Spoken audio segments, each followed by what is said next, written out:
Walter Connors, jack of all, master of none, vet, failed farmer, part-time horse breeder, pinhooker, and anything except DIY.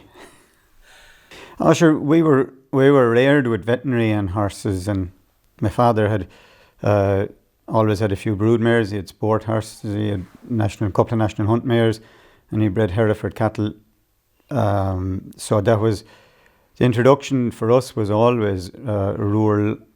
We came from, I was reared in Dungarvan, and always a horsey town. There was very successful horse people that were very successful with horses, like John Sheehan, John Kiley, Michael McGrath, and the Flynn family. You know, they've tradition since the 50s of good horses. You know, Michael O'Leary's 2 Gold Cup horses came from a mile apart. So it probably saved him a lot of money if he just came and visited us in the beginning. But so that was our introduction to it. So there was always, you know, I was useless at GAA, so it was easier for me to be at a point to point than to be getting someone flaking the legs off of me at a hurling match, even if I got a game.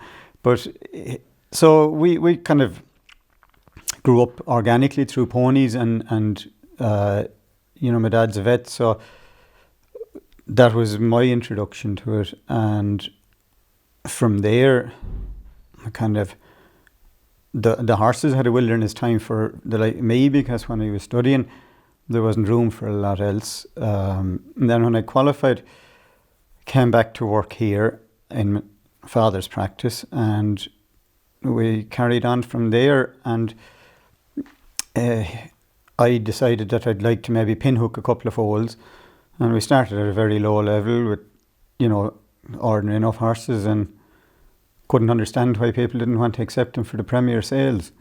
But that was our start of it. And then we always had a horse or two. My dad would have a horse or two for point to point, maybe more with a view to selling them rather than having a horse for a lifetime.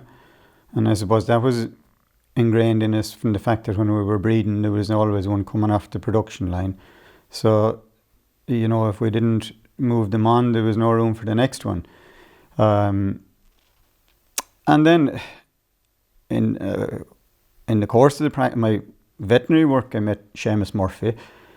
He came to me to look at a couple of horses. He had a private license, and between us, he was interested in French horses, and we sort of started away there and bought a couple. And I suppose time passes, but you know, I'm old enough to have been, there was only 2 Irish people at the first sale in Deauville that I went to.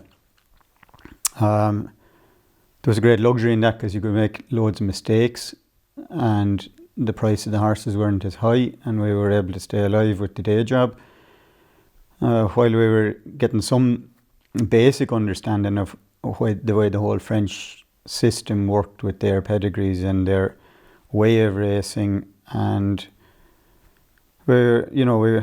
financially we were lucky to survive the apprenticeship probably, but from then, you know, I once said it wasn't bookies' money, but that's kind of, it became, once the cycle started, what we got each year was what we kind of tried to reinvest. And being, I suppose, stock orientated all our lives, the last thing we were going to do was have any kind of a facility, because we were of the notion that any concrete was a waste of money, because you'd be better off to have an acre.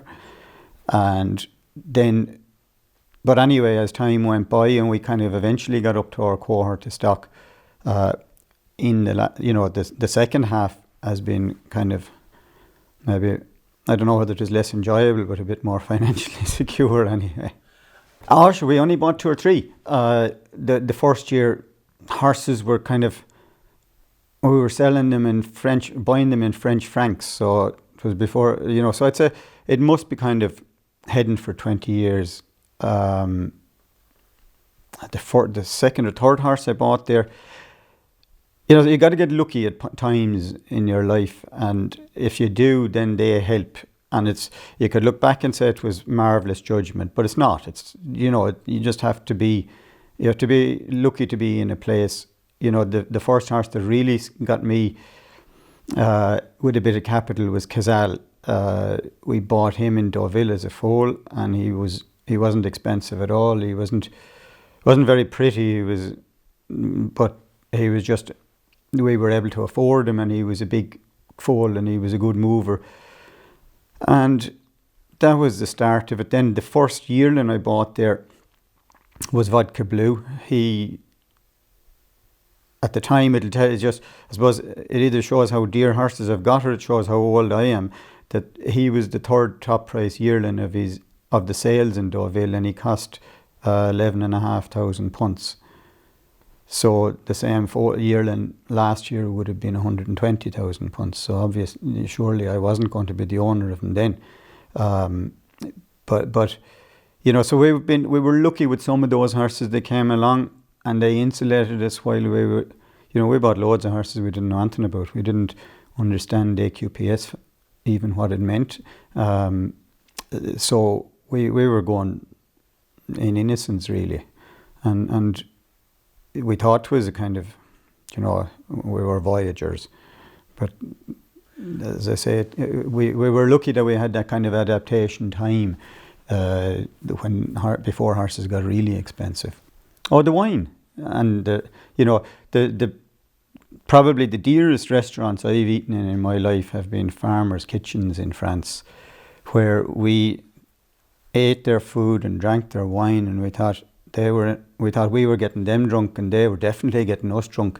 And then realised 3 years later that lunch cost about 50 grand when you burned the foal.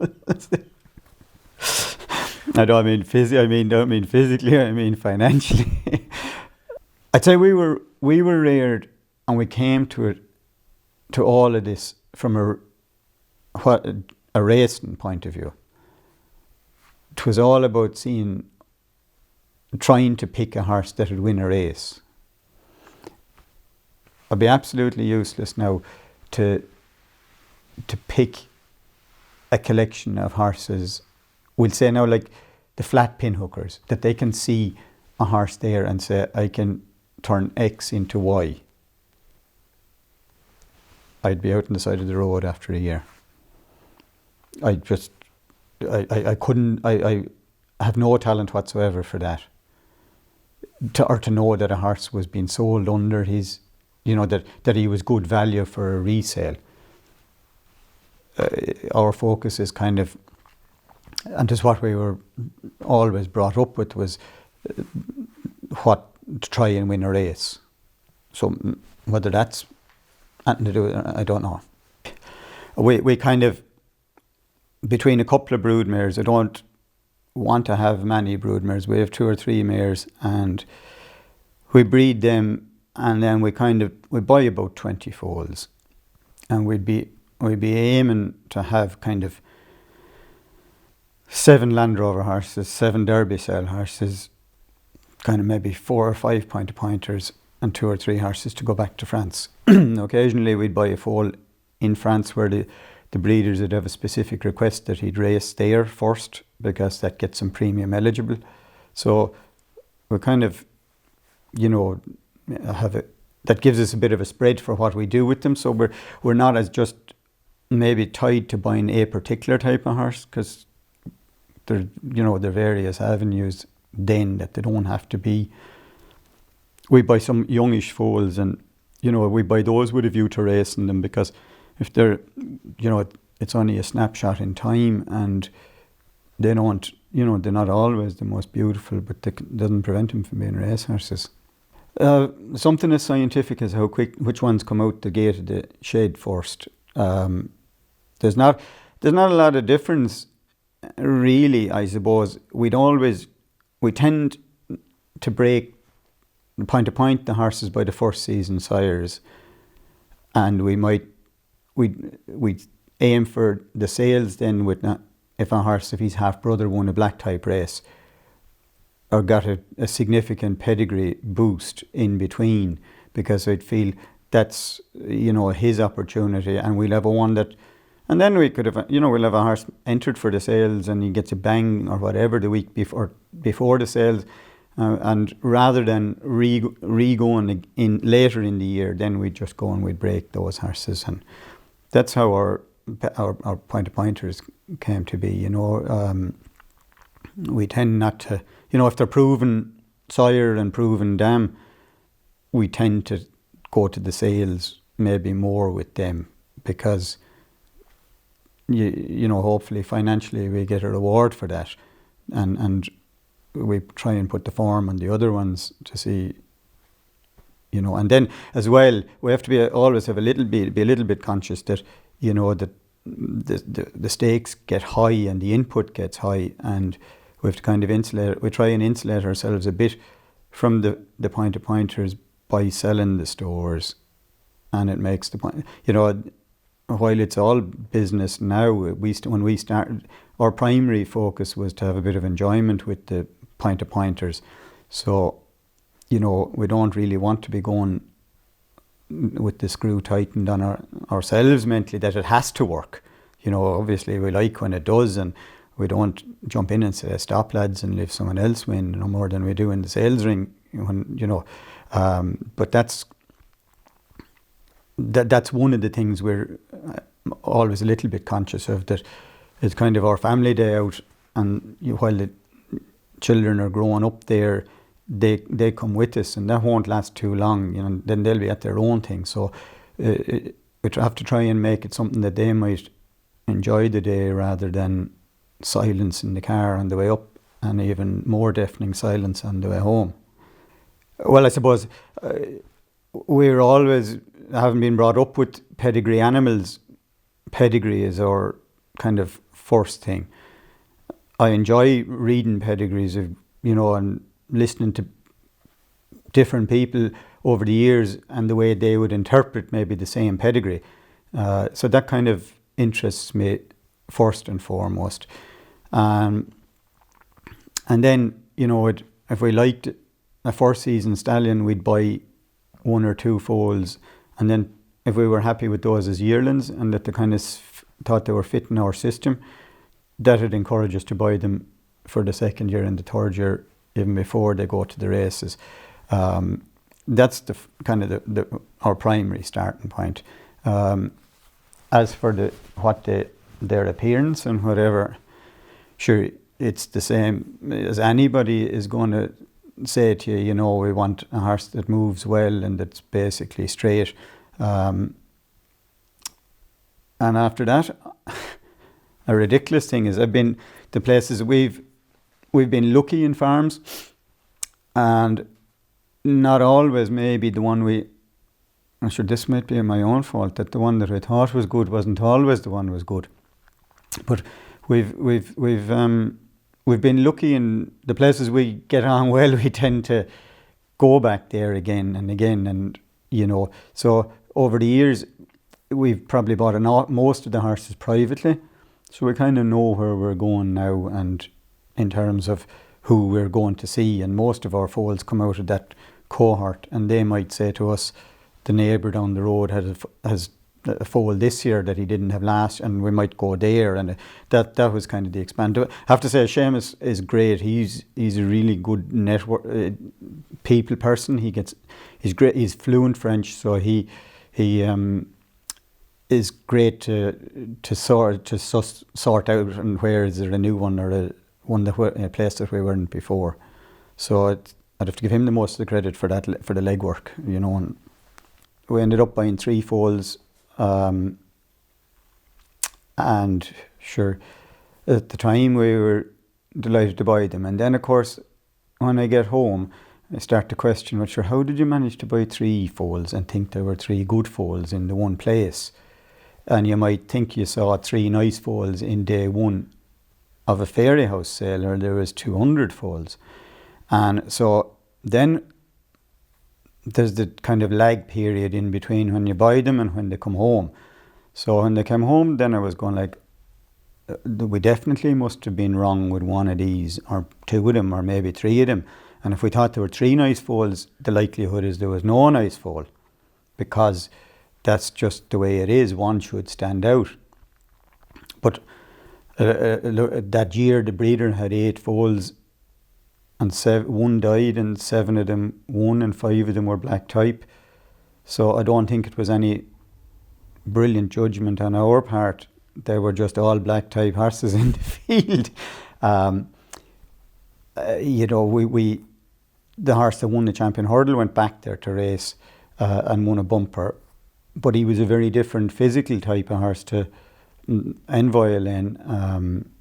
So he stayed to go point to point, and then again, like we were saying in the beginning, he was the first foal of his mother, of the mare. He was by a horse that was a pretty good flat stallion, but hadn't proven himself over jumps. He was a good looking horse, but that was the reason why the likes of him didn't go to a Derby sale. So, but when I look back on it, sure, it was just a reason not to do the lotto anymore, because no one won it twice.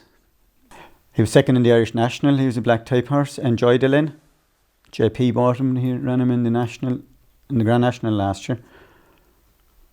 So as I say, it was no judgment. It was just that they happened. Bruno Vanya, he's a exceptional breeder, understands those families really, really well, and consistently breeds good horses, and not always by the most expensive nominations. He just understands the bloodlines of those.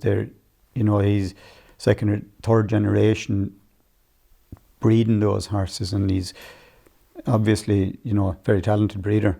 If I had a well-bred filly here, and she's a half-sister to a good horse, the difference between having her here and having her in France is she can run a 3-year-old race in France against her own jump-bred fillies, and she can run as a 3-year-old and a 4-year-old. She can earn plenty prize money. She can get her black type races, and she's going to stud when she's 5, or you can cover in the spring when she's a 4-year-old. And she has a whole breeding career ahead of her. Whereas here, she can't run till she's 4, and then she'll run against horses that have been running on the flat, unless you just go for a 4-year-old mare's bumper, which is probably only a couple of them. But there's no jumping race for her really until the back end of she's 4 turning 5, and then her second year is 5 turning 6. So by the time you'd be covering her, you'd have two foals bred. So I'd say over the years, there was the financial attraction was for anybody selling foals was why, if the mare is well bred and the foals are commercial, I can have 2 or 3 of them bred, and it wouldn't actually be too. You'd be nearly saying to yourself, she'll nearly have a runner as quickly as she'd be a winner herself. And I'd say that led to probably a fairly big proportion of mares not being tried. And I know the French horses are having a purple time now, but National Hunt is such a big lag period in between that I'd say that's probably what's in the pipeline, is redressing that through the mayor's schemes and the mayor's races. So even, you see last November's catalogue, so many more of the foals are out of raced mares. And that surely is heading towards levelling the playing pitch. So I'd say that there's what's to come will redress the situation itself. I suppose maybe the reason why we have more, doesn't by design we had more French foals, but because they sell them, earlier in the year in France, we're usually full by the time the November sales come along, and we have room for a couple of foals, and that's, we've a finite number, because that's, if we overhorse the farm, sure, that'll be self-defeating in a pretty short space of time. Most of the really brilliant mares, and maybe not brilliant broodmares, but I'd say that's maybe because they have to be, whether it's their temperament that they need to have or whatever that they need to have to maintain their enthusiasm for that length of time, that whether that transmits or not, I don't know, or else they just, are kind of once off to have that ability. But in general, I'd say it wouldn't bother me one bit.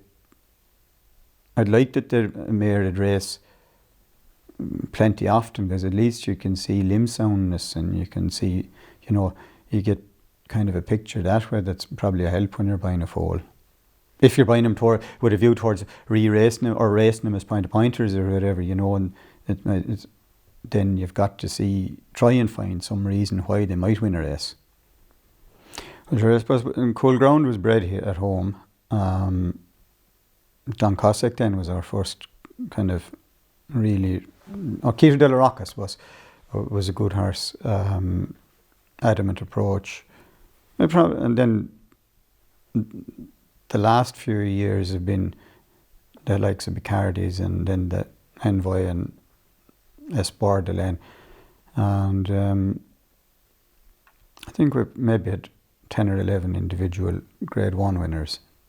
But we've been very lucky. Those horses have, every step of the way has to be right, and we can only do our little bit in the rearing of them. But they were obviously very well trained by the people that made them, and went to people that the trainers that got them then were obviously very talented. And that whole, if horses miss along the way, it might be a small thing that stops them fulfilling their potential, but basically our focus is, like as Johnny Collins was, I read where he was doing an interview there, and he said, once you've got your bundle of horses put together, then your focus has to be on how you rear them and doing the best you can with them, and forget about everybody else's horses and saying I should have bought him and I could have bought him and why didn't I? Once we have our bunch bought, that's it for 3 or 4 years time. So our focus has to be on them then. We're lucky with the day job that it gives me a bit of, I suppose, flexibility in that we can run the farm for the horses. We don't farm very well. We're not in any danger of Teagasc wanting us to have a farm walk, because we don't need the income from the cattle. We have it from the veterinary, so that the cattle are kind of complementary to the horses, rather than the horses having to fit in where there is a herd of milk and cows. And then we don't have to be high on artificial fertilizer, and we don't have to be. We're not organic, but we're a bit, we're lightly stocked enough, I'd say, and that seems to be. Look, sure, I don't know. I suppose at the end of the day, if the horse has the ability, but we like to kind of concentrate on making sure that the basics of the management are right in terms of, space, and not to have too many. There really is no secret, I think. I think the quality of the land is important. I think you can intensively farm moderate land and it can be productive. I think it's no coincidence that when you look at stud farms that come up for sale, they'll say this is a good farm, and they list the horses that maybe were bred there. And sure, there's probably 2 reasons. The land quality had to be good, and the people around them had to be good. So I think that if my father refers back to the old rate valuation on land, and that if it was 50 pence land, he calls that 50% land in terms of rearing a horse. So that I think that the mineral structure in the soil is probably important for bone development and whatever. But so that's maybe one of the things that we'd always be kind of aware of, and we do a bit of our soil sampling and try and keep that part of it right. And as I say, I always think we're overstocked if when we walk into the field, if you can see uneven pasture, that then where the horses do the selective grazing, that we think that there's probably too many horses there if you're getting to that stage, and you either need a couple of horses less or you need more sheep or cattle are complementary grazing anyway. So that's kind of our modus operandi for 9 months of the year. And then to allow us to have that, we have the horses off the land for kind of mid-November till the 1st of March. And by doing that, we hopefully have early spring grass for them. And so we just have them in sheds then. And they're, when you say to me, I'm not giving I don't have a lot of secrets. If there's 8 in one bunch, they get a bag of feed. And if there's 6 in the other bunch, they get a bag of feed. And that's just a bit of good luck for the one who has 6. But I'm not a good scoop feeder. I just go with a bag whenever they're fed, and that's kind of the way I do it. And look, we're lucky we have, the Rachel and Shane that are working with us there. And Michal O'Brien was there with us before. They were, really good horsemen as well. So that was the origin of them, and the handling of them starts there. If we want to kind of make sure I don't buy too many, and she does most of she organises it and does the paperwork and does a lot of the on-farm work, the yard work as well, because, they prefer when I treat it like as though they'll ring me when they have a call for one sick or one lame, and other than that I can feed on a Sunday to remind me how many I have. But that's, it's as complicated and as simple as that, really. We don't see the same real soft ground conditions because courses are better drained, grassland management on those is better. So the likes of the big meetings, where we see really heavy ground, I don't think you'll see that anymore, because they can't, I suppose, with the expense of hosting it, they don't want to run the risk of postponement or abandonment. So their whole thing is, the soft ground that we had grown up is probably not as common. And even if we do get soft ground, it's looser and it's not. So I'd say there's probably, while there might be an emphasis on stamina in the staying races, they're not the wars of attrition they were. And that's a good thing as well. It's and there's a lot of, over the last number of years, a lot of the stallions would have been 10 furlong group horses. So the speed is probably there now, as well. So that's, I'd say, one of the adaptations that's come over time. I suppose one of the main things is you're within 2.5 hours of whatever stallion you want to go to here. France is a big country, and if you're down in the centre and you're 6 hours from a stallion in Normandy, and it's sacrosanct that you have to have lunch between 1 and 2 every day, it doesn't allow for that kind of journeying. So, look, they do travel some of the mares, but in general, they'll cover most of their mares within a 40 or 50 kilometre radius of where they are. They're not as hung up as us, because you see, again, when they're racing the 3-year-olds, they're learning much quicker, so they haven't gone to the same stallion 3 or 4 times and then find out the cross didn't work. And then if it does work, well, they'll repeat it. And if they don't, that horse just tends to drop off the pedigree. Oh yeah, the race is earlier every year, no doubt. And the earlier the race, the more the guessing that's going on. It's I don't know, it's the flight of earls is what it is. It's, it's who can be on who's on the first plane and who's gone. And how many have you got? Oh, it is only February. It's February. How many foals have you bought? But no, it's earlier and the chase is on. And look, that's just part of it. And they have that tradition of selling foals younger in France. That's not a tradition here, so that's not the same. They'd sell them there anytime after 6 weeks of age. We're a bit like the Celtic Tiger, when they sold the houses off the plans. We'd nearly buy them off the scan now.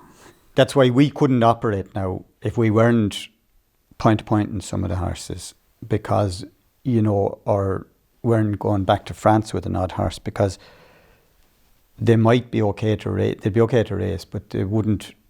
There'd be no financial gain in a few of our horses that have turned out respectable race horses, but we couldn't take the kind of chances we take that early. If we were, we'd have to wait till the foal was a bit more formed. Well, basically they work on from a sliding scale backwards from 25% of the prize money is available to the breeder through a separate fund, and the breeder can earn up to, I think it's 50 or 60,000 euros a year on his breeder's premiums. So it's a bit like, our check in the post, and there's something always very attractive about money that you didn't work for, and they have that system very well developed. But what it does is it allows them to sell the foals a bit more cheaply to the owners in France, and traditionally then that's how more of the horses got trained, because the ones that weren't maybe physically perfect still got a chance, because there was a prospect that the breeder could earn the price of them after he sold them. And that's an important part of their system. And as well, they're becoming, we notice they're becoming more aware that all their horses don't go abroad, that they want to keep their families alive in France. So they might sell one foal out of the mare or two, but they don't, it's not one after another generally anyway. And so sometimes then you're almost buying the premiums if you're bringing home the foal, and they will accommodate you for that gladly. He gets it in November, he has to get it then, or else the only way he can get it is, back to what I was saying earlier, is if his filly foal becomes a half sister to a good horse. But that's a long time since he had that horse. So you could be talking 6 or 7 or 8 years. So it's difficult for breeding in Ireland. I don't envy him one bit, because the time is so long, and you can get tempted then to say the 2-year-old brother is lovely and he might be the one who'll make the pedigree, so I'll keep this filly and I'll keep the next filly. And then the horse, he's going well, so we'll cover the filly. And then the next thing is the horse has hard luck and we have the filly. Sure, what will we going to keep her now when she's in foal? And you wouldn't know what she'd breed. And so I think they find it easier to keep their pedigrees tight, if you like, by the fact that they races 3 and 4 year olds, because they're getting the information 2 years sooner, and it allows them to make kind of a decision that if that horse is not doing it now, well then we're not going to keep going with the mare, or we're not going to keep going with the daughters of the mare, or whatever. As well in France, it's easier for them to work the finances of it if you have a horse in training, because the prize money is so good, and that makes it harder for us to buy the foals, because they're good horses now, can earn a lot of money. They have the benefit of getting a 20% of the turnover off the tote, and they don't have the layers which maybe affects the atmosphere on the track, but they do a lot of the betting in the PMUs, in the betting offices and whatever. So it's a pity there isn't some fund that rewards the breeder, maybe financially, as well as just the enjoyment at home of having bred a good horse. The one thing I have learned is there's no taste of thanks. But I always say to the lads here, if they're interested in any part of it, don't have a broodmare, buy her foal. And the only mare you should have is one that you can't afford her foal. So Izzy there is kind of interested, and she has a filly. I gave her a half share in a mare. And of course, I said, that's now to teach you not to have a broodmare. And she's after having 5 colts and 2 fillies for her over the time, and she She bred 4 or 5 winners, and Izzy is telling me that, you know, you're an absolute clown. But I can tell you, if she had 2 fillies, or if she had 5 fillies and 2 colts, she'd be after a different realisation as to the joys of breeding. So breeding is so much luck as to how much one, you know, if you get a mare that is lucky enough to be easy to get her in foal, number one, and secondly then breed straight and correct and has a higher proportion of colts to fillies. But, you know, they're all the things that maybe attract us, but at the same time they make it tough financially for. So I always think that whenever a breeder gets a good price for a foal, he's well entitled to it. He probably has it bought. I've 5 now. I was down to 3. I was nearly out, but you can see the small fella in there, and I'm gone to work, and I didn't really want him in the jeep going at 5:30 in the morning to get the mares covered. So I sent the mares back to France for the last couple of years to foal, and I board them there and bring them home in July or August when they're 28 days in foal. So that's what we've done for the last 3 years. So they'll be an interesting experiment on their own, because they have 3 or 4 foals by Irish horses, and they have 3 foals now by French stallions. So while it won't be indicative, it'll be some little indicator as to which ones they got on least bad with. We've been going to Norris Goodall. Dr. Dino is probably gone even he's gone too expensive to be commercial now, but we go to Norris Goodall to have a mare and foal to Sunday San, and then we'd try maybe one of the young stallions, but it'd be a different one of those every year.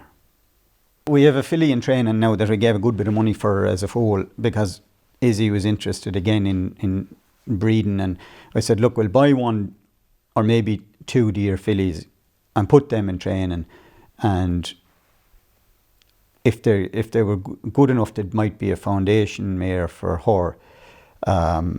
And we're waiting. We'll have 1 or 2 of those coming through. So that would be where if we were to keep one, we'd keep one of those, because sure, we wouldn't know which gelding to keep, and we'd have them all then. And when she had a cold foal at foot, and I bought him, and then Mighty Potter had won a bumper as a 4-year-old at this stage. And the man that had her was retiring, was downsizing. So the mare, he had a couple of mares and they were going to be sold. But the people were interested in buying them. The foals weren't going to be available to me anymore.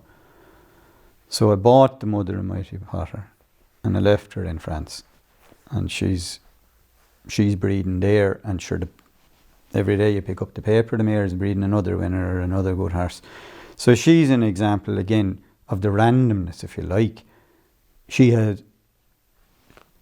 breeds good looking horses by every stallion she goes to, and then they turn out talented as well. The later ones definitely, because you realise how difficult it is to get them again. So the first time you probably thought, it won't be long till there'll be another one of those around. I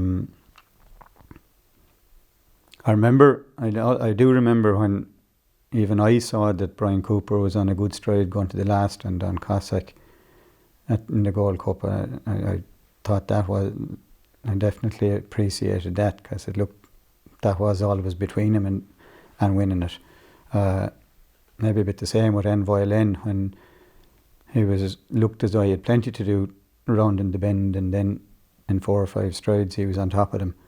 Just that when I suppose in any sport, it's just when you see the thing that separates the good from the champion, that's a highlight, whether it is in hurling, whatever sport, tiddlywinks.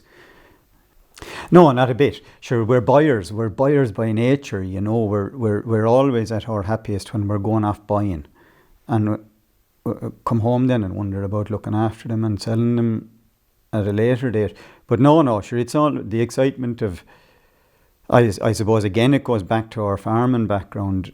Newborn is the, you know, if there's joy in a calf being born or a lamb being born, so let alone something as athletic as a horse. So that always motivates you that time of the year, and it comes around, and there's always the excitement of hoping you'll find something, and really, you see, it's great because you don't realise the disappointment for a couple of years that you got it wrong, because you can convince yourself it's going to be okay. Well, sure, I'd like to think that it'll be more of the same, but I'm old enough to realise it won't. So we're very lucky in terms of Pat Doyle and Colin and Sam train our point-to-pointers. We've been with them a long time, and so they always keep a couple of stables for us every year. They're really talented at what they do, and it goes back to earlier that their track record over the years with horses has been that they're very good to make horses for the future. So they're integral parts of what we put into training. And again, the likes of Barry O'Neill there and Rob and Pa King riding them, they're very talented people, could be successful probably at whatever they turn their hand to.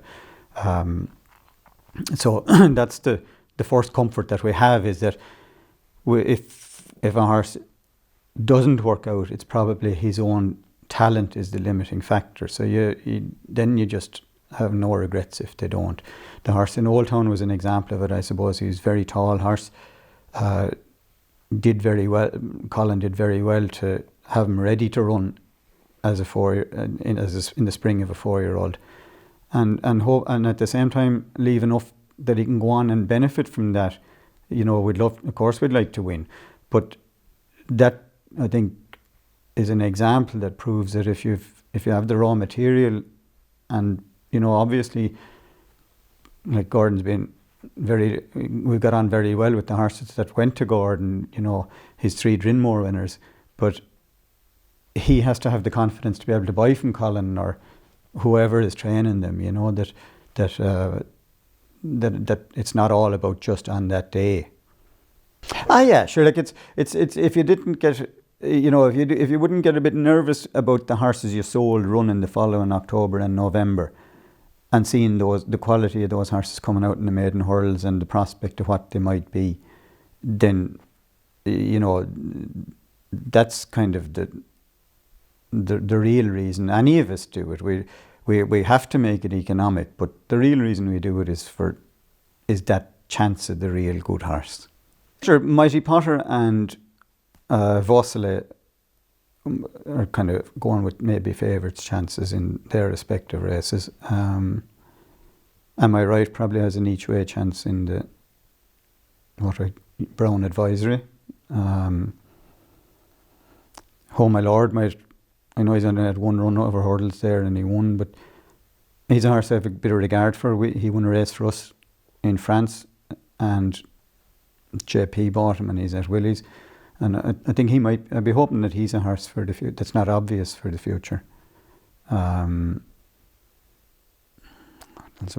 Westport Cove won a bumper there so he's one of Willie Mullins' squadron at the moment. So hopefully, even if it's not all about Cheltenham for him, hopefully that there may be 1 or 2 of the younger horses that might be hopefully seen in the future.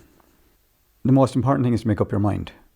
Don't ask too many people, because my experience is there's varying opinions on the same horse, all of which can lead to the person telling you, I told you he was a good one.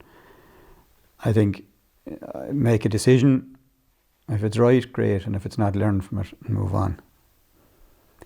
And that's maybe why I'm not great man for the longevity of broodmares, because maybe I decide too quick she's not going to be another blue hen.